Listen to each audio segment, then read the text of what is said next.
Welcome. On behalf of Hope Out Loud and the other organizing groups that were involved in putting on this event, calling for the abolition of nuclear weapons on the 74th anniversary of the bombing of Hiroshima and Nagasaki. So while it's a solemn event, I hope people can also enjoy themselves. In order to keep things moving smoothly, I'm going to read the poems that she'd selected. They're from a book that Wayne Coste, several years ago, book of poems written by people who experienced the bombings in Hiroshima and Nagasaki, I believe. So I'll try to do it.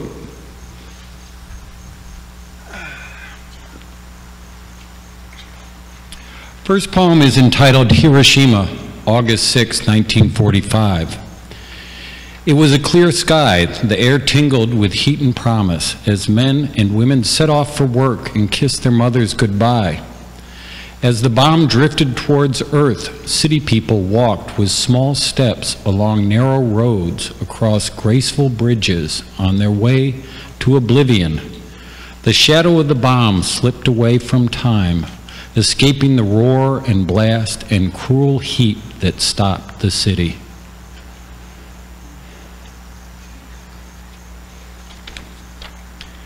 I'm not good with foreign languages, but this one's entitled Yoshoki Yamahata. The day the bomb fell on Nagasaki, you were there with your camera, capturing evidence of the crime. Click, a dying infant sucking at her mother's breast, the mother's eyes glazed and distant. Click, a dazed child holding a rice ball, her eyes blank, her face covered with scratches. Click, the rigid body of a charred young boy, stretched out and blackened on the crisp earth, one hand clutching at his chest, the other hand twisted in a strange way, his face passive.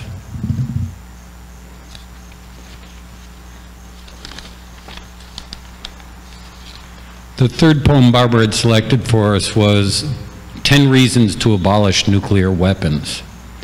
They are long-distance killing machines incapable of discriminating between soldiers and civilians, the aged and the newly born, or between men, women, and children. They threaten the destruction of cities, countries, and civilization, of all that is sacred, of all that is human, of all that exists. They threaten to foreclose the future. They make cowards of their possessors, and in their use there can be no decency or honor.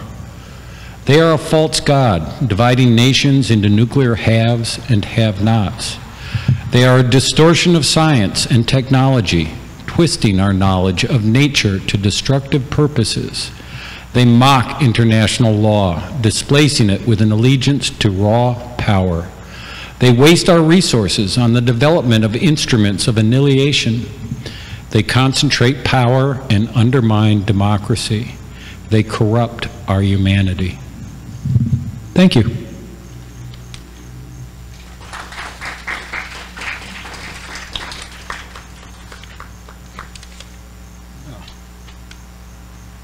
Still wearing my same hat as MC, I'd like to introduce Wayne Coste. Wayne is representing the Connecticut Peace and Solidarity Coalition, one of the co-sponsors and organizers of this event. Thank you, Eric. The Connecticut Coalition, Connecticut Peace and Solidarity Coalition is proud to be a sponsor of this event. We are a group of individuals who've come together who are concerned about the future of the world, future of our state, and the future of our families and our humanity. It all depends how big a circle around ourselves that we draw, and many of us draw a large circle around ourselves. We're going to be holding a peace conference. It's currently scheduled, so this is a save the date. We don't have a lot of details about what the program is going to be like, but it's going to be November 9th, after the election, or after the kind of local elections in early November. We've started these after the results of the 2016 elections were known, so that we could begin figuring out how to deal with whichever one of the candidates was elected. And we've had this for a couple of years now, and so we're looking forward to another peace conference where we're going to be bringing together people to talk about these issues, some of the current events, and we invite you all to attend that. And again, thank you for coming.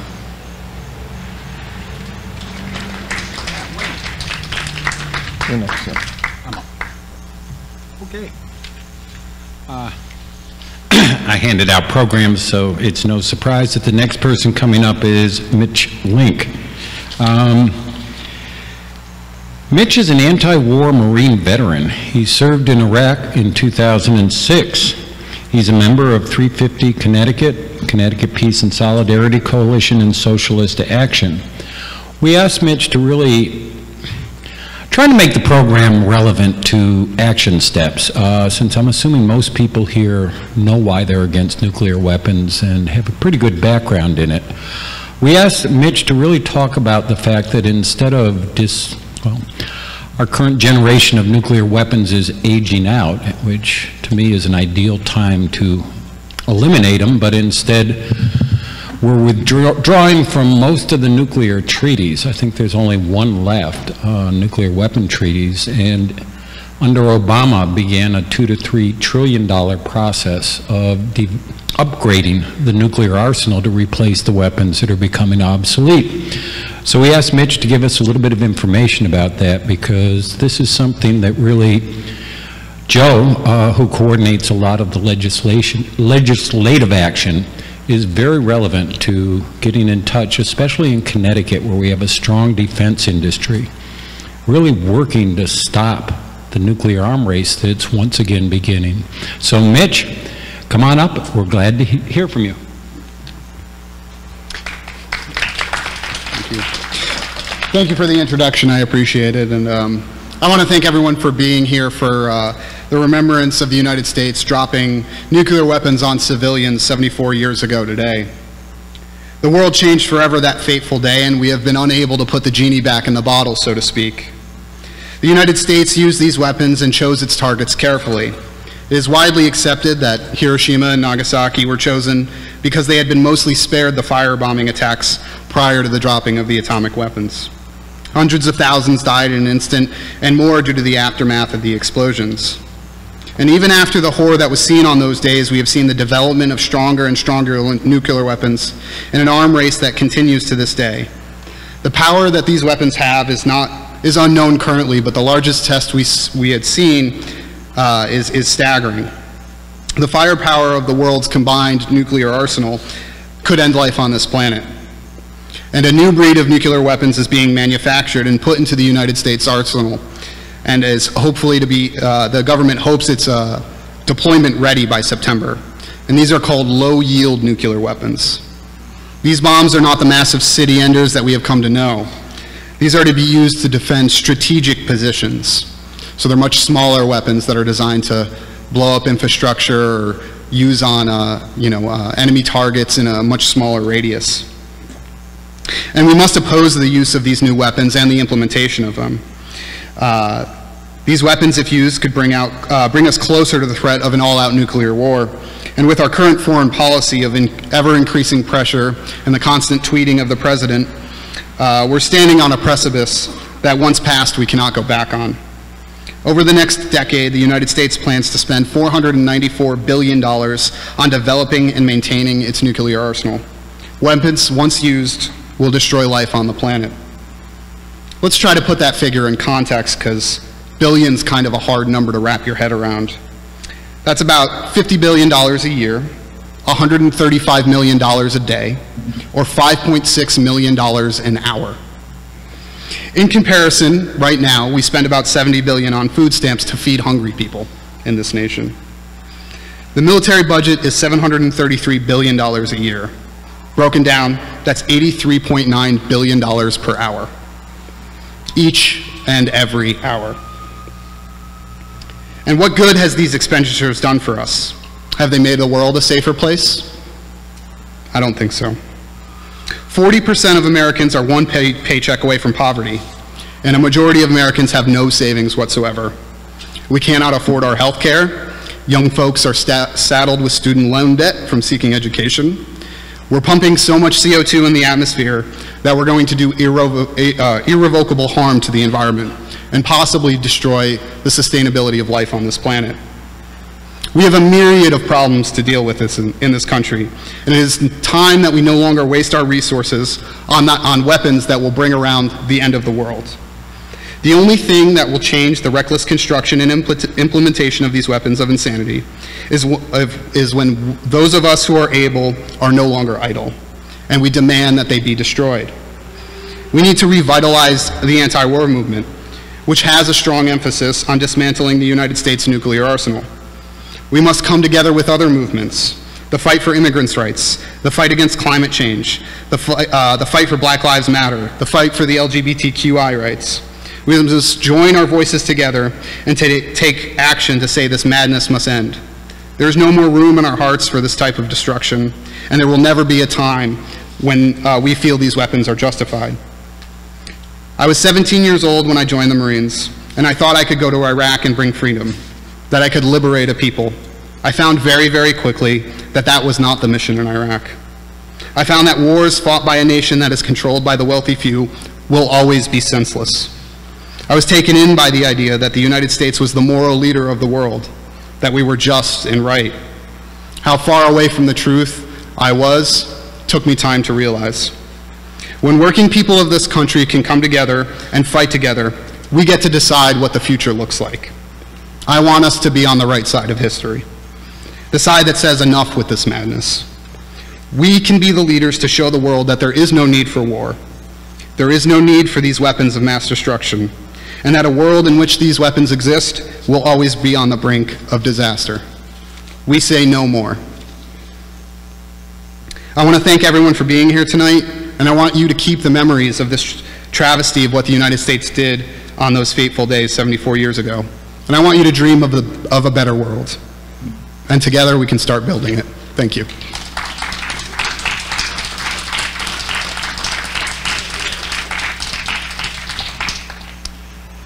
You know, it's a real privilege to put this event together. When I moved to Connecticut in 2001, my father had moved here, so he immediately got me involved in the, what was it? We were stopping Star Wars in space, Bruce Gagnon's campaign, and that was really the genesis of the Monday night meeting at Hartford meeting. Emily's nodding her head. And I began to meet the local activists. We called them the gray-haired lady, Martha Vinnick, Mims Butterworth. A few other people would talk about the Hiroshima event that at that time took place down by the riverside. And they told me then that it had been happening for at least 25 years in their memory.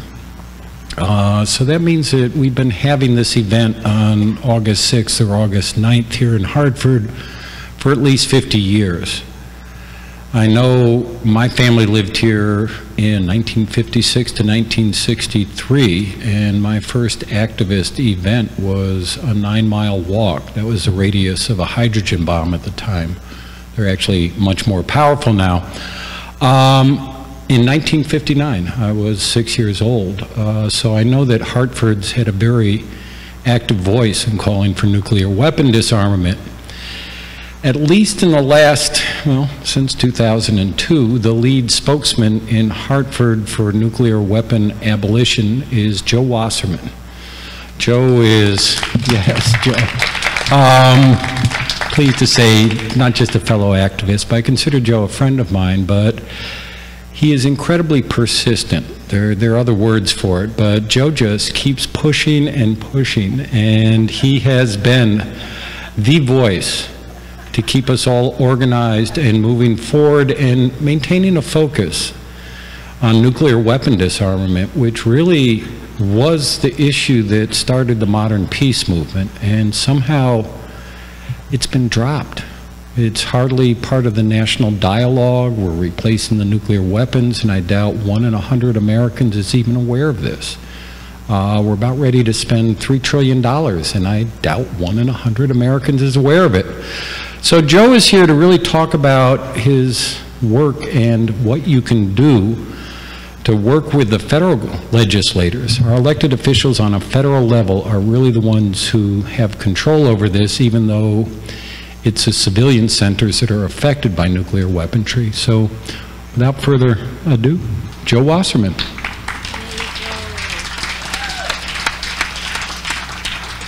Thank you, Eric. Thank you, Eric, and thank you, everybody.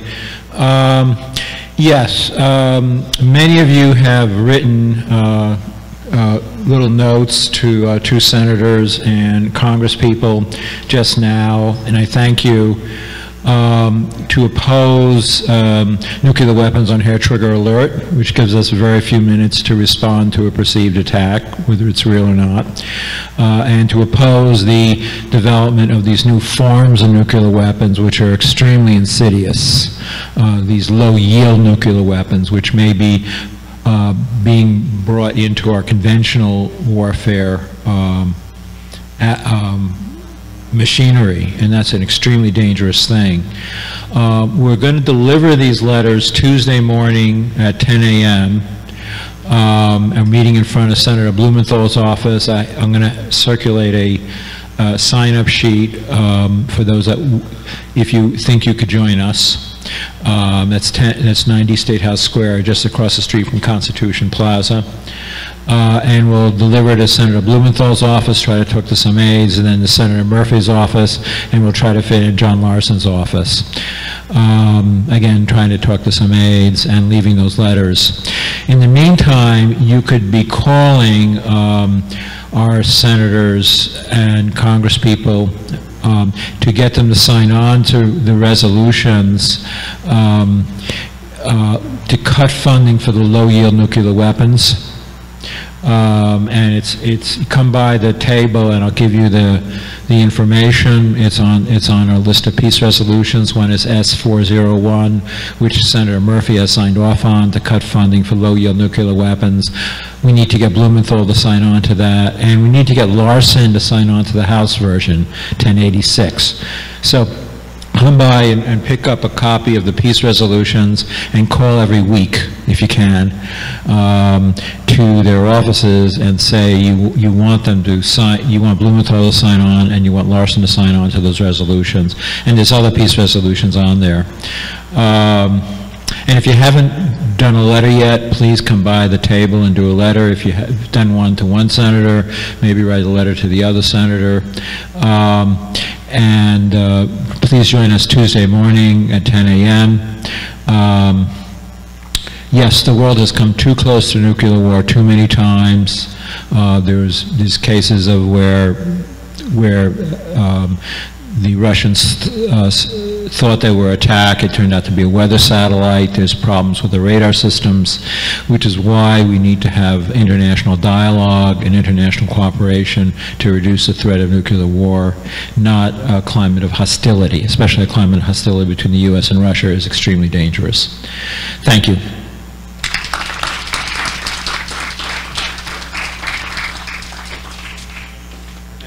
I'll pass the sign-in sheet for people to sign in. Joe is persistent. It's hard to avoid being active when you work with Joe. This is it. This is the entertainment portion, believe it or not. We are really working to streamline our program based on feedback we've gotten over the years. But here I'm hoping we really pause and pay attention. I'm pleased to introduce Margaux Hayes. I have both seen her perform on a number of occasions and just blown away. I know her as a vocalist, but she is also a poet and a performance artist. She's graced the mic in Hartford, Cape Town, and New York. And for tonight, she's written an original spoken word remembrance to Hiroshima, so I'm really pleased to introduce Margaux Hayes.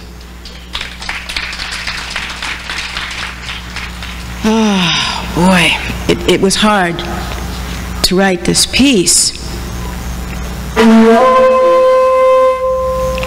that the right one? Mm-hmm. That's perfect. I'll let you know. Okay.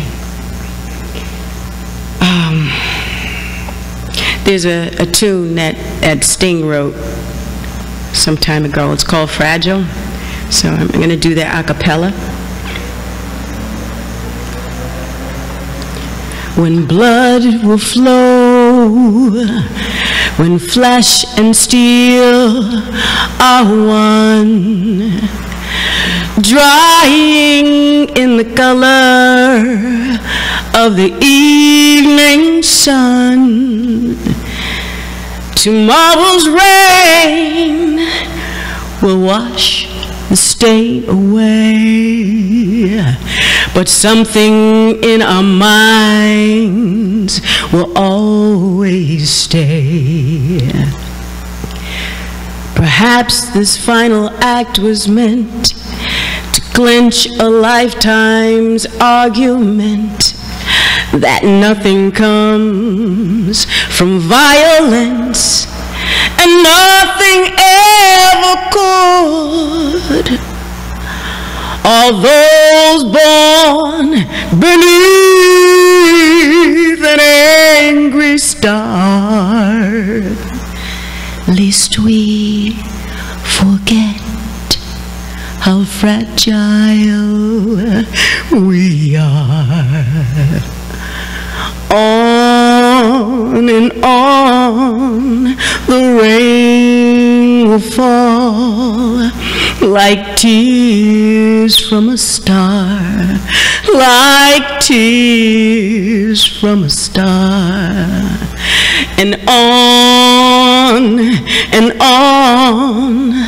the rain will say how fragile we are, how fragile we are, how fragile we are.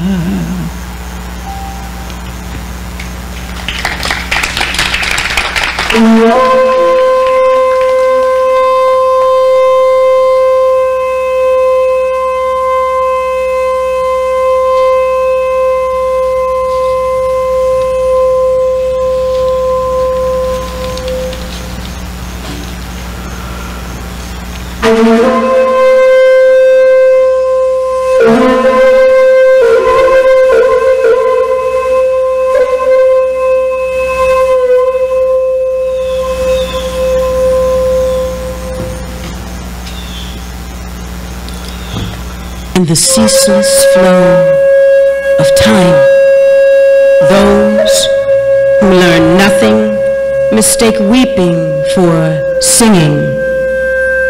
In the ceaseless flow of time, those who learn nothing mistake weeping for singing. In madness, a woman cries, "I left my child in flames. Now all I have is my own life." I wonder if there is an operation that removes memories.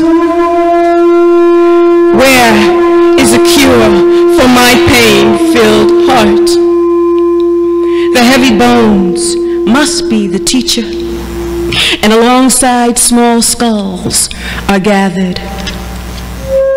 The rocket's red glare, bombs bursting in air, gone to slaughter someone's son or daughter under the guise of peace. A thief in the cloak of technology. A plutonian holocaust making phantoms in the blink of an eye. Shadowy faces known to the living like a river of reeds. And one by one, by one, by one, flitting like mournful birds. A dancing of 100 suns, ripped flesh from bones, and the breath from the chest. And those who survived suffered the unswift hand of death that brandished radiation poisoning, burned flesh, bubble sores, mangled mortals cannot be resurrected. Cancer scorched and shriveled the remaining corpse like cadavers, living in a nightmare where eyes are never shut, in an endless movie of never, never, never forget. For the Haibakusha, Hai means affected, Baku means bomb, Sha means person. Here are testimonies from noted Haibakushas. Sakiko Motio. She's 83 years old and she was in Nagasaki, 1.3 kilometers from the Hypo Center. She says, the American B-29 bombers dropped leaflets all over the city, warning us that Nagasaki would fall to the ashes on August 8th. The leaflets were confiscated. She said, my family believed what it said. And my father, he built us a little barrack up alongside the mountain to hide out in. We went up there on the 7th and the 8th. The trail up to the barrack was rugged and steep, with several children and seniors in tow. It was a demanding trek. And on the morning of the 9th, my mother and aunt opted for staying in the house. My father said, go back up to the barrack. He said, the U.S. is a day behind, remember? But my mother opposed, and my father got very upset, and he went to work. My mother and aunts, we changed our minds, and we decided to hide out in the barrack for one more day. This was a defining moment for us. 11:02 that morning, the atomic bomb was dropped. Our family, those of us at the barrack at least, survived the bomb. We were later able to reunite with my father. However, he soon came down with diarrhea and high fevers. His hair began to fall out and dark spots formed on his skin. My father passed away, suffering greatly, on August 28th. If it wasn't for my father, we may have suffered severe burns like my aunt Ataku, or gone missing like Asushi, or been lodged under the house and slowly burned to death. 50 years later, I dreamed that peace is our #1 priority. Yoshiro Yamawaki. He said, the blast has 3 components: heat, pressure wave, and radiation. It was unprecedented in its ability to kill en masse. I was 11 years old when the bomb was dropped, 2 kilometers from where I lived. In recent years, I have been diagnosed with stomach cancer and have undergone surgeries in 2008 and 2010. The atomic bomb has also implicated our children and grandchildren. So one can understand the horrors of nuclear warfare by visiting the atomic bomb museums in Hiroshima and Nagasaki, and listening to first-hand accounts of the Haibakusha survivors and reading archival documents from that period. My testimony. One incident I will never forget is cremating my father. My brothers and I gently laid his charred, swollen body atop a burnt beam in front of the factory where we found him dead. We set him alight. His ankles jutted out awkwardly as the rest of his body was engulfed in flames. Partially cremated, only his wrists, ankles, and part of his gut were burnt properly. The rest of his body lay raw and decomposed.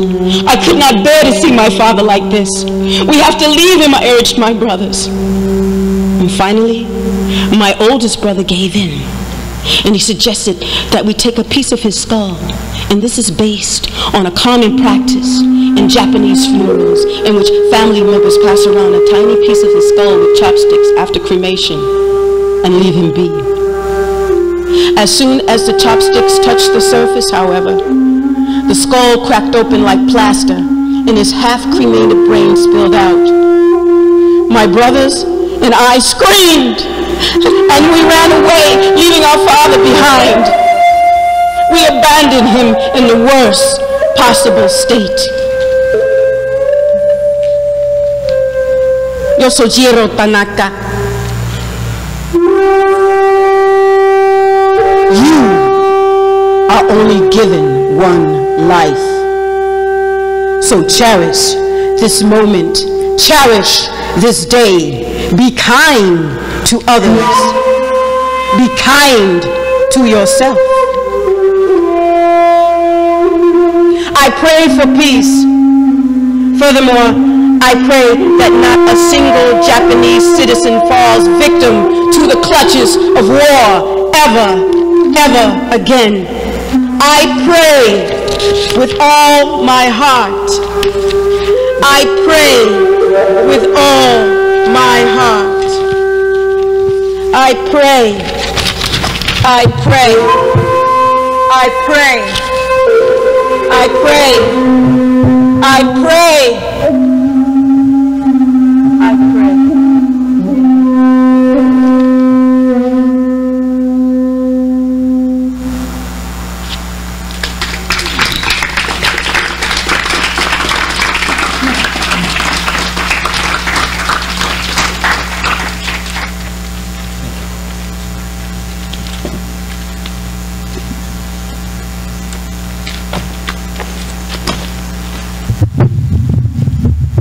Margaux. Thank you, Margaux. Thank you, Margaux. That was beautiful.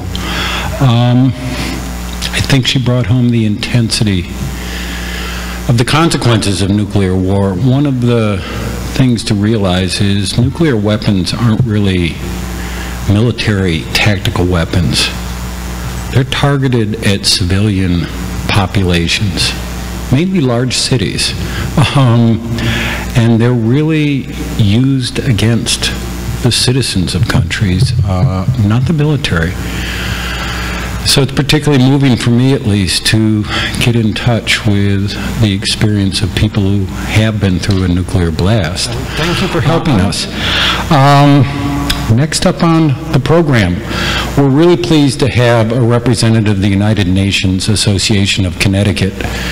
They've been a sponsor of this event ever since I've been working on it, which goes back to 2004.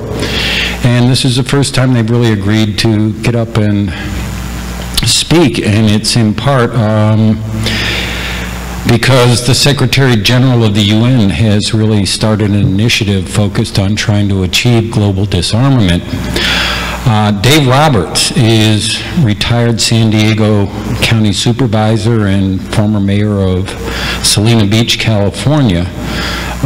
He's representing the UN Association of Connecticut and presenting the Secretary General Nuclear Disarmament Initiative. In addition, he let me know he's a very proud father of 6 adoptive and foster kids, and 3 of them are here today. So let's welcome Dave Roberts.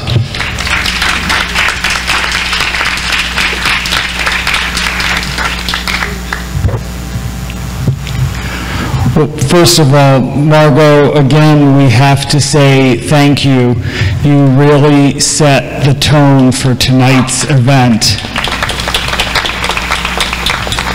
I was actually caught by the irony, there you are, Margaux. I was caught by the irony of the solemnity of this event and my 3 children playing in the back. And it truly is the circle of life. And I noticed that there are about 40 people here tonight.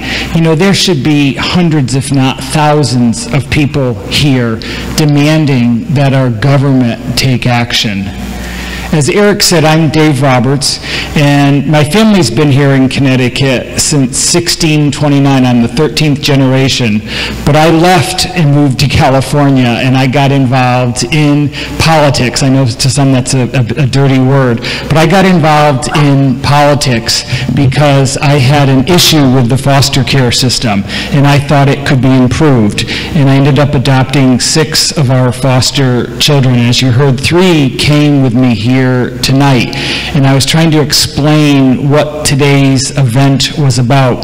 But I'm here tonight representing the United Nations Association of the United States of America, and we're about 20,000 strong in the United States. We're divided into 200 chapters, the Connecticut chapter being one of them, and I'm pleased that there are a few here tonight. I know in the back here we have Mirza Barlas. Mirza, I'm glad that you're here with us.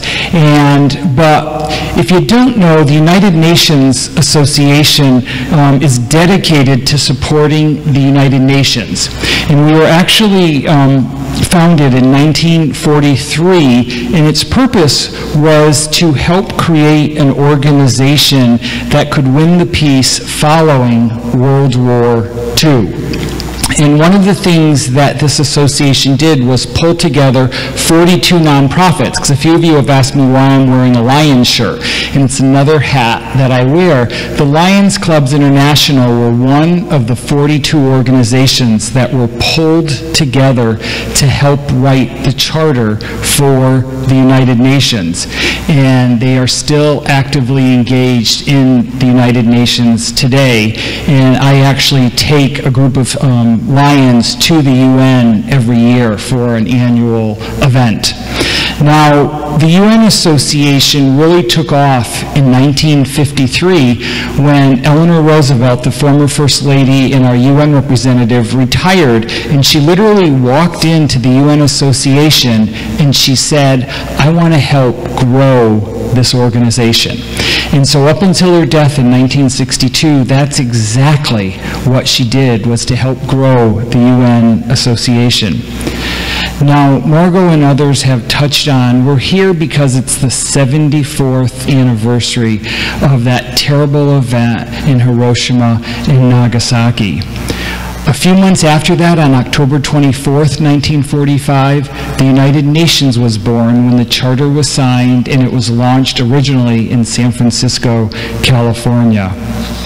We're led by a Secretary General, Antonio Guterres, and he has an initiative, and he's got strong opinions on nuclear disarmament.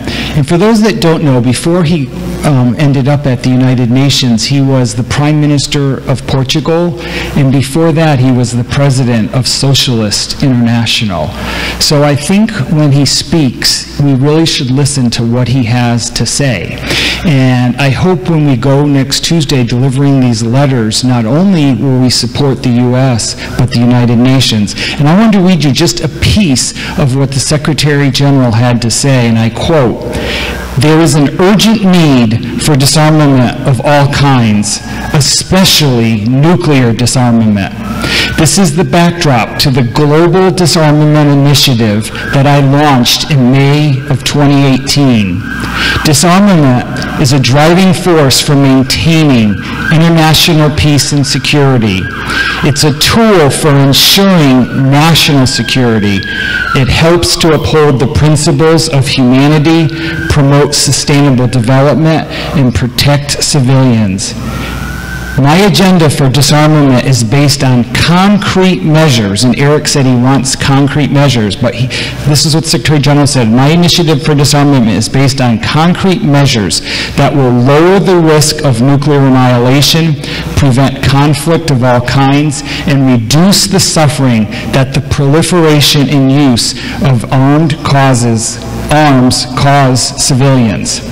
This agenda makes clear that nuclear weapons undermine global, national, and human security. The total elimination of nuclear weapons remains the highest disarmament priority of the United Nations," and I end his quote. So as one representative of the United Nations Association of the Connecticut chapter, I want you all to know that we're really pleased to help again partner with this event here tonight. And there is just so much that we can do. And I wanted to close with a quote, and it was by Union Army General William Tecumseh Sherman. And that's probably a weird person to quote from, but he said, and I quote, "It is only those who have neither fired a shot nor heard the shrieks and groans of the wounded who cry aloud for blood, more vengeance, more desolation. War is hell," I end quote. On behalf of the UN Association of the USA and the Connecticut chapter, I say, this nonsense over increasing nuclear intentions needs to stop. It's been 74 years since Hiroshima and Nagasaki. It needs to stop now. If you'd like to learn more about our association, there's information on the table here. I thank you all for being here tonight. I thank you for listening to me. Let's work together to make this a reality. Thank you very much.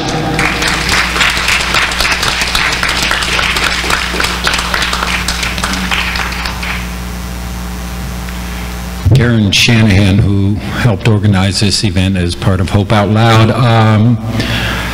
when we got in touch with the UN Association, asked for membership forms because she heard about it and decided she wanted to join. I know I feel strongly, many of you knew my mother, Beverly, but she had many activist causes, and the United Nations was really something she dedicated a lot of her energy to in the 60s and 70s. We need to move towards a global society. In organizing the Hope Out Loud Peace Festival, one year we were thinking of this theme, and we came up with the concept of creating an us without a them. And it's time for us to really create one world and not have so many others. I'm puzzled why in the era of Trump we've seen some very exciting social change movements gather strength. The Me Too movement, Black Lives Matter, God bless the immigration reform activist. But what's been puzzling is why the peace movement has been going through one of its dips at a time when we are perhaps most challenged in the leadership of our country. So I want to encourage people, there are membership forms on the literature table here to really consider joining the UN Association and advocating for the work of this organization. Now, moving on. Good evening, everyone. My name is Saud Anwar. I'm honored to be here, and I'm sorry I may have to leave because I have to be at another place, but I felt it was important for me to be with you all and share my thoughts and love and respect for all of you. Because right now, the amount of time, the amount of effort, the amount of resources that are spent on moving away from peace and harmony are so significant that anytime anybody is placing a seed of love and respect and sustainability of humanity, we have to come and support it. Because when we realize we are meant to love, and anytime we move away from that, we are going against the DNA and the purpose of our existence. And that's what is needed right now. And I'm a student in this path. I am working to make sure I do my share. I actually had an opportunity, because it was important, that I was able to go and visit Hiroshima. And I actually saw what had happened before, and I saw how humans can do things to each other. And people have not been the same in that region forever, and the world has not been the same since that time. And I think when we actually use these weapons, which are supposed to harm the most in the most significant and painful manner, where people melted when they were exposed to the radiation, then you realize that people use that as a source of pride, and then look at the number of weapons that they have and say, this makes us better than somebody else and more powerful. And the reality is it does not. The reality is it actually makes us weaker as people. It makes us more insecure as people, and it also moves us away from our reality and our purpose. Peace is equal to prosperity. And when we build our future on weapons and ways of harming humans, we are actually creating a very short-term financial benefit for a very few. And that's not prosperity. That is actually causing destruction. That goes against every essence of our being and every essence of every teaching of every faith that has ever existed. And that's the reality. So we have a responsibility, collective responsibility, to start to look at the real human, the real purpose of our existence, the real soul that we all of us have, and including all of the beings. And that would require us to be able to focus on ways of bringing about peace and prosperity and understanding. So what you're doing is, in my mind, one of the most important thing anybody is doing in this region right now is to come together, recognize where we have gone wrong, and rebuild ourselves and strengthen ourselves to be able to say we will be a voice against anybody who's trying to harm humanity. So again, thank you for having me. I'm blessed to be here with your presence, and thank you for what you're doing. Thank you so much. Thank you. We began a number of years ago remembering the activists who died in the past year. All too often in the United States, the history of the left is not included.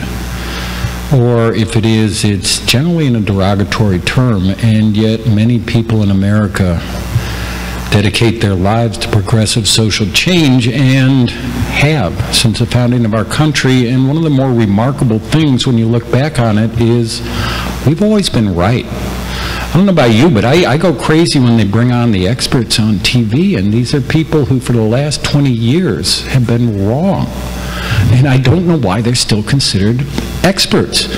Why isn't Noam Chomsky like the man that everybody is going to? Because he's one of the people who talks about, you know, the geopolitics and what to expect if people do certain actions, and he's right.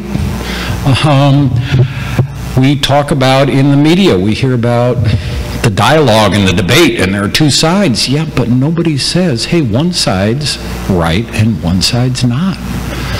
One of the things that helped me temper my radical anger of the 20s was realizing that it really came from this expectation that I would achieve social change in my lifetime and I would benefit from it, i.e. instant gratification. Hey, I'm a baby boomer, we live for it. And I've been tempered very much by a realization that I'm part of a centuries-long social change movement, that what we're doing now was what the abolitionists were doing to put an end to slavery, the suffragettes were doing. There has been real progress if you take a long term. We've come from theocracy through monarchy and have what we call representative democracy, although it represents on the whole in the United States the capitalist interest much more than the people, but enough of that. We like to recognize activists because they don't get the recognition that really are deserved, despite their having died several years ago. I can't really fail to remember both David Brown and Helen Royce, just because they were so active in Miriam Bergamini, yes, okay. I'm not going to go through the whole list, but Miriam, David, Helen were very much a part of putting together the Hiroshima Remembrance in Hartford over the years. In addition, in the past year, someone very wonderful, Mims Butterworth, died at, how old was she, Emily? Do you remember? 101. Mims was very proud. She never failed to let me know that she was older than both of my parents. I got to know Mims standing on the West Hartford Vigil on a weekly basis. She was a member and active in the Quaker meeting here. So really wonderful person. We'd like to open it up to all of you. If there's anyone you want to remember, we're going to, I'm a Quaker, so when we have a moment of silence, I'll be good, but usually the Quakers have a moment of silence for 15 minutes. So I'm always amazed when I'm at non-Quaker events and they really just stop for a moment. But I'll be quick. I'm looking at Emily, who's a fellow member of the Religious Society of Friends. That is the real name of the Quakers. So Mims Butterworth, is there anyone else who people want to remember tonight? Flo Woodeel, yes, thank you. Okay, well, what's that? How about Rich Civil? Rich Civil, another wonderful friend with a capital F, and that's sort of a Quaker joke, but She's not a Quaker, but I love your view. Toni Morrison. These aren't Quakers. These are our activists we're remembering. And yes, Toni Morrison was a social change activist who we should all respect. Okay, well, I'm going to use the singing bowl. Sure.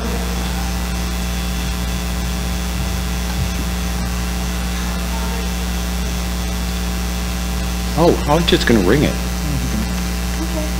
To start the moment of silence and to end it. So, in memory of the activists who aren't able to be here tonight.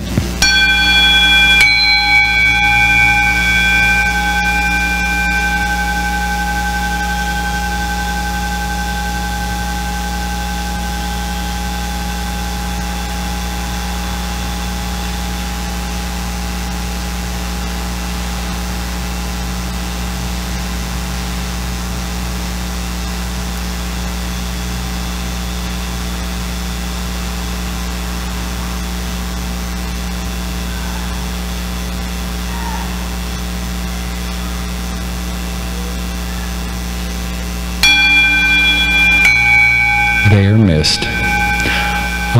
This really, is it the closing? This is really incredible. We've never been on time, much less early before, so it's really cracking me up. Sorry about that. Well, some of you may remember 5 years ago when we ran over by about 70 minutes. It really is an accomplishment. We're closing. I want to thank everybody for being here. I want to encourage all of you to continue to work for social change, progressive social change. Be open in your views, speak up when you experience injustice, and we're going to adjourn. Karen?